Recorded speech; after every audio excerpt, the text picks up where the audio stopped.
கிறிஸ்துவுக்குள் பிரியமான சகோதர சகோதரிகளே, யூடியூப் சேனல் மூலமாக உங்கள் மத்தியிலே இப்பொழுது நான் பேசுகிறோம். My dear sisters and brothers in Christ, I'm glad to meet you through YouTube channel. ரட்சிப்பு அப்படிங்கிற ஒரு வசனத்தை வைத்து நாம் பார்க்க போகிறோம். Now we are going to discuss on the verse salvation. இன்றைக்கு இந்த வீட்டில் ரட்சிப்பு வந்தது, நாளைக்கு அல்ல, அடுத்த நாளும் அல்ல, இன்றைக்கே இந்த வீட்டில் ரட்சிப்பு வந்தது என்று ஆண்டவராகிய இயேசு கிறிஸ்து சக்கைவிட்ட சொல்றாரு. Jesus looks up to Zacchaeus and says, today salvation has come to this house. He did not say it will come tomorrow or it will come the day after. சக்கேயு வந்து ஒரு ஆயக்காரனுடைய தலைவனும் ஐஸ்வர்யனுமாய் இருந்தான். அவனிடத்துல சமாதானம்ங்கிறத அவன்கிட்ட இல்லை. Zacchaeus was the chief tax collector. He was very rich, but he did not have peace. சமாதானத்துக்காக அங்கும் இங்குமாக ஓடிக்கொண்டிருக்கிறார்.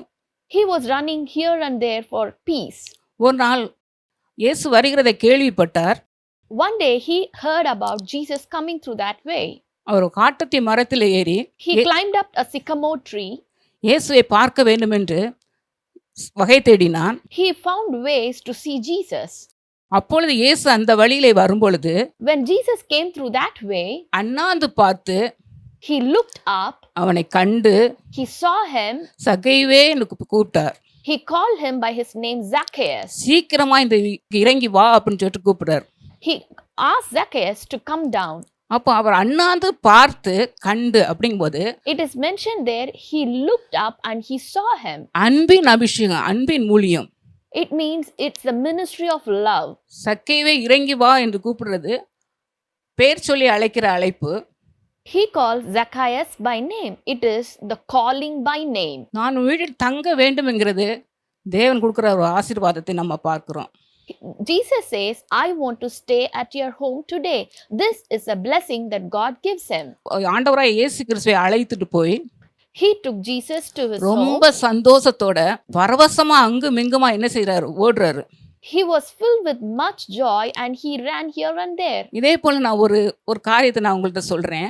I want to share with you one thing. ஒரு நாள் ஒரு சொந்த ஊர்ல இருந்து ஒரு ஊழியக்காரர் வந்து தன்னுடைய இன்னொரு வேலைக்காக வேற ஊருக்கு சென்று கொண்டிருக்கிறார். One day, a minister of the Lord was traveling from his place to another place for ministry. வருகிற வழியில ட்ரெயின் ரிப்பேர் ஆயிடுச்சு. On his way, the train got repaired. அப்பொழுது அந்த ஒரு 2 மணி நேரம் ஆகும்னு சொல்றாரு. They say it will take 2 hours. உடனே போன பார்க்கும் பொழுது சபைக்கு போற விசுவாசி அந்த ஊரில் இருந்தால் There was a believer who was staying in that particular city. அதுக்கு ஒரு ஃபோன் பண்ணி He called her. நான் 2 மணி நேரம் நான் வெயிட் பண்ணிக்கிட்டு இருக்கேன் அப்படின்னு சொல்லும் பொழுது He mentioned to her that he will have to wait for 2 hours for அப்போ அந்த அம்மா ஃபோன் பண்ணி இங்க வாங்க பாஸ்டர்னு சொல்லிட்டு அன்பா அழைச்சாங்க. That believer called him to come to her home with love. அன்பா அழைக்கும் போது அங்க போய் பார்த்துட்டு எல்லாம் ரொம்ப வரவேற்பு. வாங்க பாஸ்டர், நீங்க வாங்க பாஸ்டர், சந்தோஷமா இருக்கு, நீங்க வீட்டுல சந்தோஷமா இருக்கு, நீங்க வந்தது நல்லது அப்படின்லாம் சொல்றாங்க. She received the pastor with much hospitality and she was filled with joy that the pastor has visited their home. சாப்பிட்டு போங்க அப்படின்னு சொல்றாங்க. She requested him to eat and go. உடனே சட்னி அரைத்து தோசைக்கல்ல ஊற்றி சாப்பாடு கொடுக்குறாங்க. Immediately she made dosa and she ground chutney and she gave it to him. அந்த தோசை வந்து கருப்பா இருக்கு. But the dosa was black in color. ஏன் கருப்பா இருக்கு? தோசைக்கல்ல பெரட்டி என்ன செஞ்சிட்டாங்க, தோசையை ஊத்திட்டாங்க. Why was it black? Because she has put the dosa tawa upside down and she had put dosa.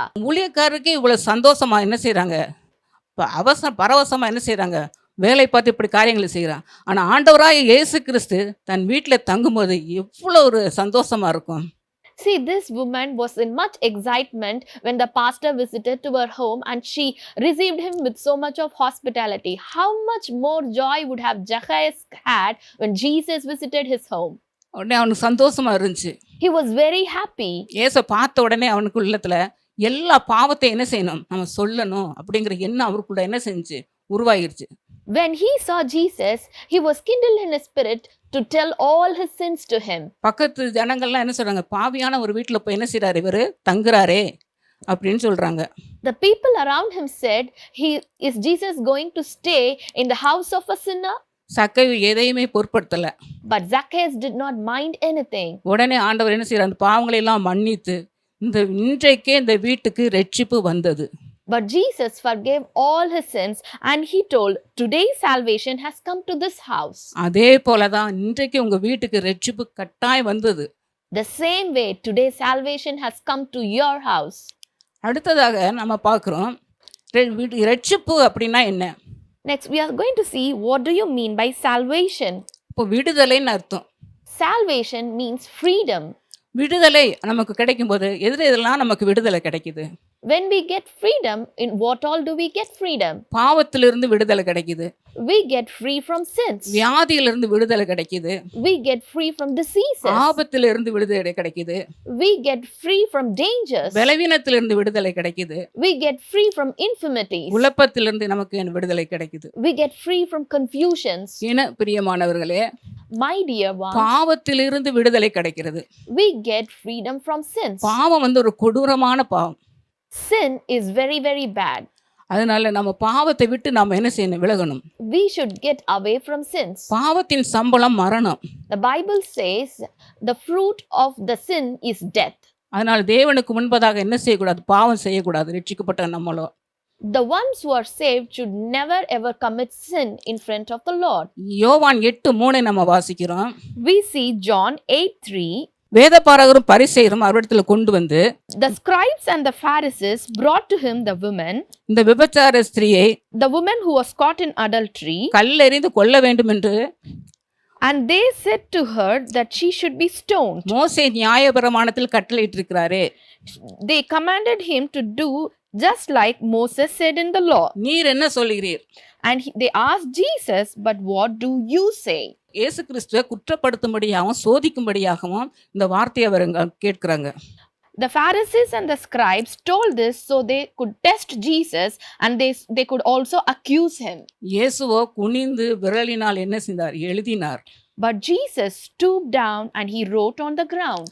ஓயாமல் அவரை கேட்டுக்கிட்டே இருக்கும் பொழுது அவர் நிமிர்ந்து அவர் பார்த்து, உன்னில் பாவம் இல்லாத முதலாவது இவள் மேல் கல்லெறிய வேண்டும் என்று சொல்றார். When they were continually asking him, he raised himself up and said to them, he who is without sin among you, let him throw a stone at her first. திரும்ப குனிந்து தரையில எழுதி கொண்டிருக்கிறார். And again he stooped down and he began to write on the ground. சிறியோர் முதல் பெரியோர் வரைக்கும் என்ன செஞ்சிட்டாங்க? போயிட்டாங்க. And all those were from the eldest to even the last, they left the place. உன்னிடத்தில் குற்றம் சாட்டினவர்கள் எங்கேன்னு சொல்லி கேட்கும் பொழுது, when Jesus asked, where are those accusers of yours? அவர்கள் இல்லை என்று சொன்னார்கள். They said, there is no one, Lord. நானும் அதை என்ன செய்ய மாட்டேன், ஆக்கினைக்குள்ளாக நான் என்ன செய்ய மாட்டேன், தீர்க்க மாட்டேன், இனி பாவம் செய்யாதே என்று இயேசுசாமி என்ன சொன்னார். And Jesus said to her, neither do I condemn you, go and sin no more. எனக்கு பிரியமானவர்களே, my dear ones, விபச்சாரம் இந்த நாட்களில் நம்ம பார்க்கும்போது எல்லா இடங்களையும் விபச்சாரம் தான் நம்ம பார்க்கிறோம். in these days we could see adultery everywhere. முதலாவதுக்கு நான் கொடுத்த கணவருக்கு நாம் என்ன செய்யணும்? அன்பு காட்டி அவரோட நாம் எப்படி இருக்கணும்? சந்தோஷமா இருக்கணும். கணவன் மனைவி எப்படி இருக்கணும்? சந்தோஷமாக இருக்கணும். Firstly, we should be loyal to the husband whom God has given and show the love to him, and we should be happy with our husband. ஒரு சகோதரி எனக்கு தெரியும். I know a sister. அந்த அம்மா கணவனையும் விட்டுட்டு அருமையான பிள்ளைகள், நல்ல பிள்ளைகள், நல்லா படித்து இருக்குதுங்க, அந்த பிள்ளையும் விட்டு ஒரு விபச்சாரத்தில் ஈடுபட்டு கொண்டு இருக்கிறார்கள். She left her husband and she also left her children who were educated, but she is involved in adultery. எனக்கு பிரியமானவர்களே, எப்படி ஒரு கணவனை விட்டுட்டு எப்படி நம்ம போக முடியும்? My dear ones, how could we leave the husband which God has given and leave away them? விபச்சாரம் உலகத்தில் பெருகி கொண்டு இருக்கிறது. The adultery is multiplying on this earth. அடுத்தது ஒரு குடும்பத்தை நான் அறிவேன். I know another family. அவருடைய கணவன் வெளிநாட்டுக்கு போய்விட்டார். The husband is abroad. மனைவி 2 பெண் பிள்ளைகள். The wife and 2 daughters. 2 பிள்ளைகள் ஸ்கூலுக்கு போயிட்டாங்க. Both the daughters has gone to school. மூத்த மகள் அப்பா அம்மா ஏன் சித்தப்பா எதுக்கு உள்ளே வந்து கொண்டே இருக்கிறான்னு சொல்லி கேட்டாங்க. And the elder daughter asked, why does our uncle visit our home very often? இவருக்கு அந்த குற்றம் தெரிஞ்ச உடனே அந்த பொண்ணை என்ன செஞ்சாங்க? கழுத்தை நெரிச்சு கொன்னுட்டாங்க. But when the mother recognized that the daughter is aware of the sin, கொண்டு அதை பிழைச்சாச்சு. she killed her daughter and she buried her up. அடுத்ததாக இன்னொரு பிள்ளை ஸ்கூல் விட்டு வரும்போது, அக்கா எங்கம்மா அப்படின்னு சொல்லி கேட்கும் பொழுது, And when the younger daughter came and asked for the elder daughter, அந்த பிள்ளையை என்ன செஞ்சிட்டாங்க, கழுத்தை நெரிச்சு கொன்னுட்டாங்க. she also killed the younger one. பாருங்க, ஒரு இச்சைக்காக தன் பெற்ற பிள்ளையை என்ன செய்றாங்க, கொன்று விதைக்கிறது எவ்வளவு கஷ்டமா இருக்கு. ஒரு இச்சைக்காக.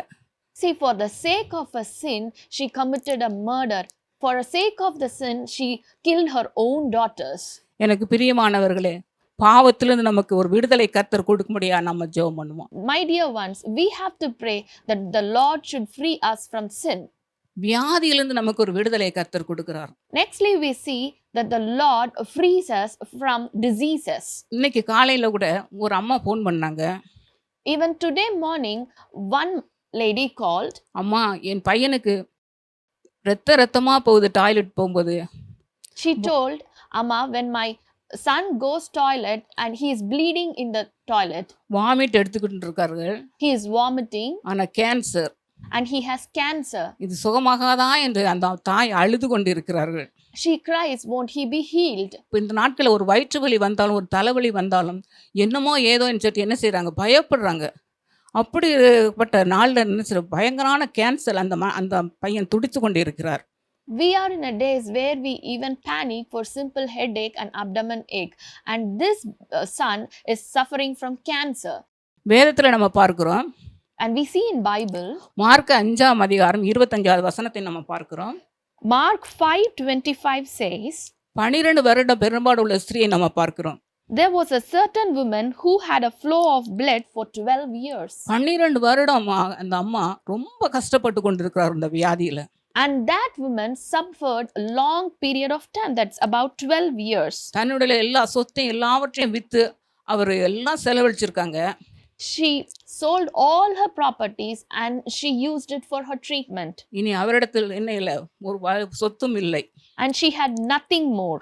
உடனே ஆண்டவராய இயேசு கிறிஸ்து அந்த வழியில நடந்து வரும் பொழுது, And Jesus came through that way.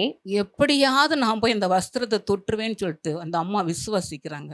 When she heard that Jesus was that way, she somehow wanted to touch his garment. பெரும் கூட்டமா இருக்கிறபடினால There was more crowd. அந்த அம்மா எப்படி உள்ள நுழைய முடியல. And she was unable to enter into the crowd. எப்படியாவது அந்த அம்மா ஆண்டவராய் இயேசுவை தொடணும்னு சொல்லிட்டு இந்த வஸ்திரத்தை போய் ஓரத்தை போய் தொட்டாள். And she somehow wanted to touch his garment, and she touched the corner of his garment. உடனே ஆண்டவர் பார்க்கிறார். Immediately the Lord saw. என்னை தொட்டது யாருன்னு சொல்லிட்டு கேட்கிறார். And he asked, who touched my clothes? ஆனா எல்லாரும் திரும்பி பார்க்கறாங்க. இந்த அம்மா சொல்லுது, நான் தான் தொட்டேன்னு சொல்றேன். Everybody turned and saw, who is that? And that woman told, it is me. அவளுக்கு அந்த வியாதி உடனே சுகமாயிருச்சு. And she was immediately healed. எப்படி சுகமாச்சு? அவரிடத்துல ஒரு வல்லமை புறப்பட்டு வந்து அந்த அம்மாவுடைய வியாதியை சுகமாக்குனது. How was she healed? The power from Jesus flowed to her and she was healed. தேவன் எவ்வளவு நல்லவர். See how good our God is. அற்புதங்களை செய்கிறவர். He is a Lord who does அடையாளங்களை miracles. செய்கிறவர். He is a Lord who performs signs. நம்முடைய தேவன். He is our Lord. நான் ஒரு நாள் ஜெபம் பண்ணிட்டு வீட்டில் ஜெபம் பண்ணிட்டு படுத்திருந்தேன். One day I prayed and I was sleeping. அப்பொழுது ஆண்டவர் என்னோடு பேசினார். And the Lord spoke to me that time. திருச்சிக்கு போ அப்படின்னாரு. He asked me to go to Trichy. அங்கே பெட்ரிசியான்னு ஒரு சிஸ்டர் இருக்காங்க, அவங்களுக்கா ஜெபம் பண்ணு அப்படின்னாங்க. He told me there is a sister called Patricia. Go over to Trichy. நாங்கள் அந்த இடத்துக்கு நானும் என் கணவருமாக போனோம். Me and my husband went over to that place. அந்த சிஸ்டரை பார்க்கும்படியாக போனோம். We went to see that sister. அப்போ அந்த சிஸ்டர் வந்தாங்க. And the sister came. நான் ஒரு 10 வருடமாக அந்த வியாதியிலிருந்து நான் கஷ்டப்படுறேன். She mentioned that she had been suffering from a particular disease for 10 years. ராத்திரியில இருக்க முடியல. She was unable to stay awake in the night. பகல்ல இருக்க முடியல. She was unable to stay in the daytime. ஒரே பயமா இருக்கு. She always had fear. என்ன செய்வதுன்றே எனக்கு தெரியல. She did not know what to do. அப்படின்னு அவங்க சொல்லி ரொம்ப அழுதுகிட்டு இருந்திருக்காங்க. She cried so much considering it. பக்கத்துல ஒரு சேப்பல் இருந்துச்சு. And there was a chapel nearby. அங்க போய் ஜெபம் பண்ணாங்க. She went and prayed over there. ஆண்டவரே, Dear Lord, நான் 10 வருடமா நான் கஷ்டப்பட்டு கொண்டிருக்கேன், உங்களுக்கு தெரியாதா? don't you know that I had been suffering for 10 years? நீங்க எனக்கு இவ்வளவு கஷ்டமா இருக்கு, இந்த வியாதி என்னை விட்டு போகாதா? Won't the disease go away from me? அந்த இடத்துல அவர் கேட்கும் பொழுது When she asked like that to the Lord, ஆண்டவர் சொன்னாரு, the Lord told her 10 நாளா நெசில ஜெபம் பண்ணிக்கிட்டே இருக்காங்க. she had been praying for 10 days. அந்த தேவன் என்னோட பேசி And that Lord spoke to me அவங்கள போய் பார்த்து and he asked me to go and see her அவங்களுக்காக நாங்க ஜெபம் பண்ணோம். and we prayed for her. அந்த பயத்தின் ஆவி அவங்களை விட்டு வெளியேறியது. God took away that spirit of fear. எனக்கு பிரியமானவர்களே, My dear ones, ஆண்டவராய இயேசு கிறிஸ்துவை நம்ம தேடும் பொழுது ஒரு நன்மையும் குறைவுபடாது. when we seek our Lord Jesus Christ, we will lack no goodness. கர்த்தர் உங்களை ஆசீர்வதிப்பார். May the Lord bless you. வியாதியிலிருந்து விடுதலையை கர்த்தர் கொடுப்பார். The Lord will free you from diseases. வியாதியா இருக்கிறீர்களா? Are you in a disease? தலைவலியா இருக்கிறதா உங்களுக்கு? Do you have a headache? கஷ்டமா இருக்கிறதா? Are you suffering? ஹார்ட் ப்ராப்ளமா இருக்கிறீங்களா? Do you have a heart problem? தலையில வலிக்குதா? Do you have a pain in the head? ஆனால் தேவன் ஆண்டவராய் இயேசு கிறிஸ்துவை நீங்க நோக்கி பார்க்கும் பொழுது அவர் உங்களுக்கு எல்லா வியாதியிலிருந்து பரிபூர்ண விடுதலையை கர்த்தர் கொடுப்பார்.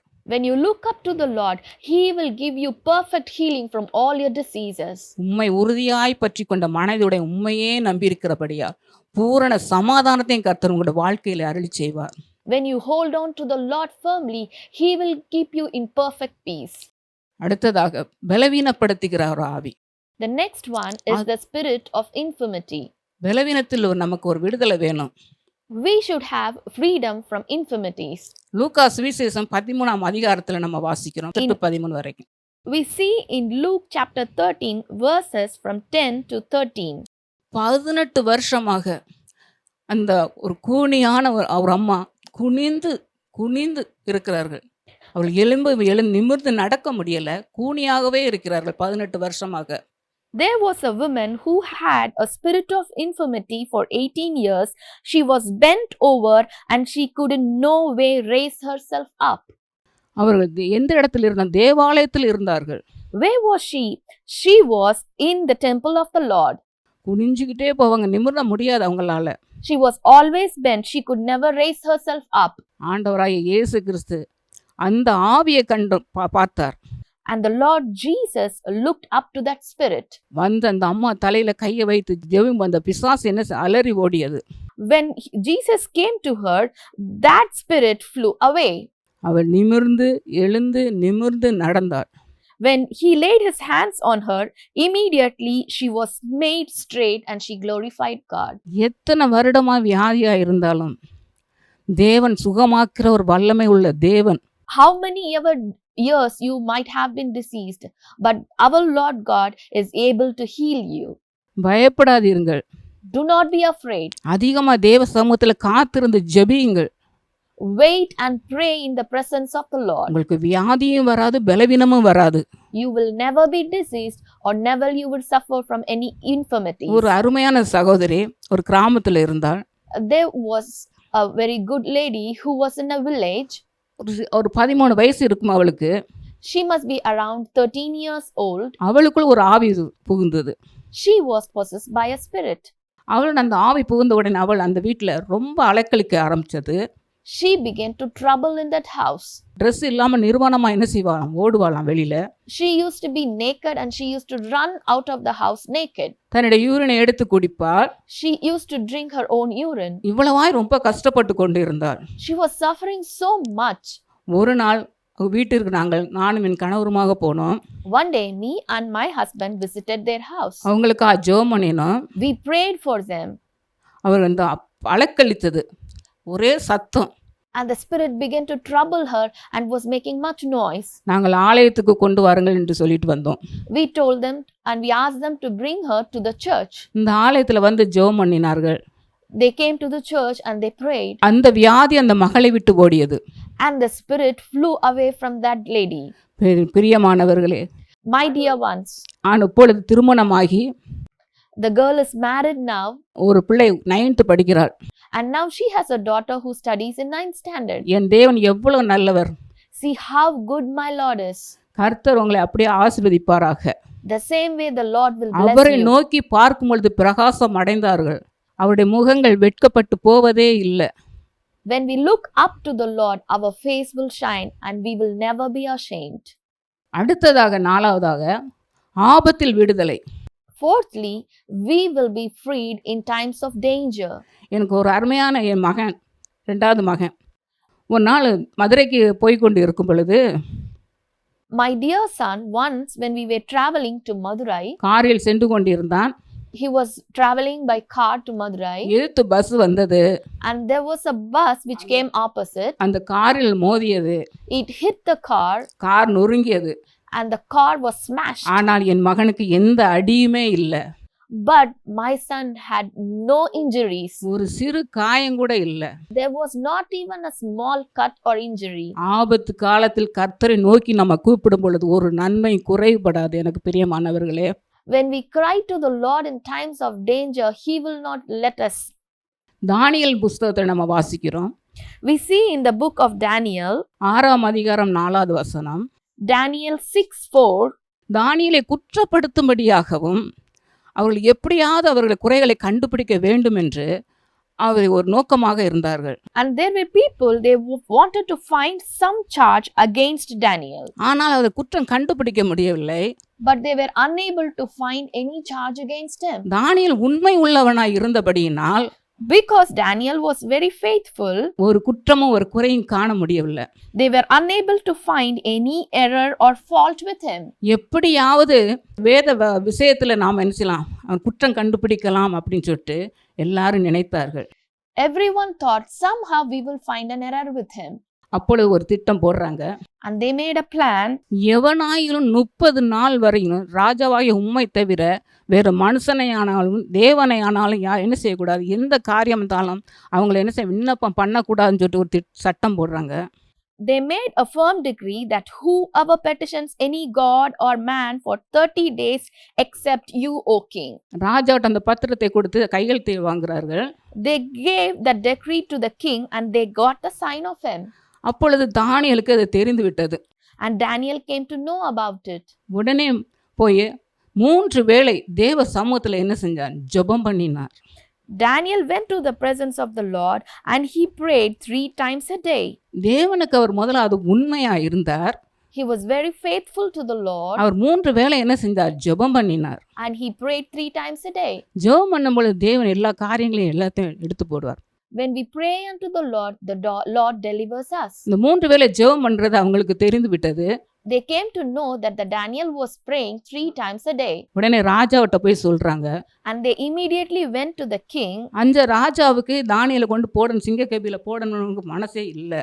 But the king did not have a heart to put Daniel into lion's den. ஆனா பத்திரத்துல கையெழுத்து விட்டுட்டோமேன்னு சொல்லிட்டு, But as he had signed the decree, ஒன்னும் சொல்ல முடியல. he was unable to tell anything. உடனே அந்த ஆட்கள் சிங்கக்கேபில என்ன செஞ்சாங்க, கட்டி தூக்கி போட்டாங்க. Immediately the people threw Daniel into the lion's den. அந்த ஆண்டவர் என்ன செய்தார், சிங்கத்தின் வாய்களை தேவன் என்ன செஞ்சிட்டாரு, கட்டி போட்டார். There the Lord had tied up the mouth of the lions. பாருங்க, ஆண்டவர் எவ்வளவு அற்புதம் செய்கிறார் பாருங்க. See what a miracle the Lord does. அதே போலதான் சாத்ராக், மேசாக், ஆபேத்நேகோ நம்ம பார்க்கிறோம். The same way we see Shadrach, Meshach and Abednego. தீச்சூளையில 7 மடங்கு சூடாக்கி தீச்சூளையில கொண்டு என்ன செஞ்சாங்க, போட்டாங்க. They put them in a furnace which was 7 times hot. ஆனாலும் தேவன் அந்த இடத்துல உள்ள ஆவி கொண்டு வந்தார். But still the Lord was moving along with them. எனக்கு பிரியமானவர்களே, My dear ones, கர்த்தரை தேடுங்கள். seek the Lord. ஆபத்து நேரத்துல கர்த்தரை நோக்கி கூப்பிடுங்கள். Cry to the Lord in the times of trouble. அவர் உங்களுக்கு உதவி செய்ய வருவார். He will come to help you. நிச்சயமா கர்த்தர் செய்வார். Definitely he will do to you. தானியேல் உண்மையா இருந்தார். Daniel was faithful. 3 வேளை ஜெபம் பண்ணினார். He prayed 3 times. அதனால் தேவன் கர்த்தர் பாதுகாத்தார். So the Lord protected him. பெரிய ஆபத்திலிருந்து பாதுகாத்தார். He protected him from a big danger. அடுத்ததாக Next, கலக்கத்தில் ஒரு விடுதலை. there is freedom in times of confusion. ஆண்டவர் சொல்வார், என் சித்தத்தின்படி அல்ல உம்முடைய சித்தத்தின்படி ஆகட்டும் சொல்வார். The Lord told, not by my will but by your will. சிலுவைக்கு போகும்போது when he went to the cross, எவ்வளோ மனசு அவங்களுக்கு வேற ஆவில ஆத்மாவில் அவ்வளோ கலங்குறாரு, ஆவியிலையும் ஆத்மாவிலையும். he had so much pain in his soul and spirit. எனக்கு பிரியமானவர்களே, இப்படி தான் நாம் இருக்கிறோம். The same way we are sometimes. நம்ம இயேசு கிறிஸ்துவை ஏற்றுக்கொண்டோமே, நம்ம பிள்ளைக்கு மாப்பிள்ளை கிடைக்குமா கிடைக்காதா அப்படிங்கிற ஒரு கலக்கத்தில் நம்ம இருக்கிறோம். Sometimes we are worried that we have accepted Christ and will we get an alliance for our daughter or son. என் பிள்ளைக்கு குழந்தை இருக்குமா இருக்காதா என்ற ஒரு கலக்கத்தில் நம்ம இருக்கிறோம். We are worried, will my daughter or son have a child? நம்ம இல்லை வேலை பார்க்குறாங்க அருமையான சகோதரி. There is a very good sister who works here. அந்த மகளுக்கு 30 வயது ஆகியும் திருமணம் ஆகலை. She was around 30 years old, but she was not yet married. அவங்களும் உபவாசம் போட்டு நல்லா ஜெபம் பண்றாங்க. She fast and she prays well. மாப்பிள்ளை வரல. But she did not get any alliance. எல்லாரும் ஃபாஸ்டிங் போட்டு ஜெபம் பண்ணோம். We all fasted together and prayed. தேவன் நல்ல ஒரு கணவரை தேவன் அந்த மகளுக்கு கொடுத்து இந்த நாளில் ஒரு நல்ல ஒரு குழந்தை வயிற்றில் கர்த்தர் கொடுத்திருக்கிறதற்காக தேவனுக்கு நன்றி செலுத்துறோம். I thank the Lord for he gave her a good husband and she also has a child now. தேவன் எவ்வளவு நல்லவர். See how good our Lord is. அவருடைய அன்பை நம்ம ருசித்து பார்த்தா எவ்வளவு நல்லவர். When we taste his love, we will say how good he is. ஒவ்வொரு நாளும் நம்ம என்ன செய்யணும், தேவ சமூகத்தில் ஜெபிக்கணும்.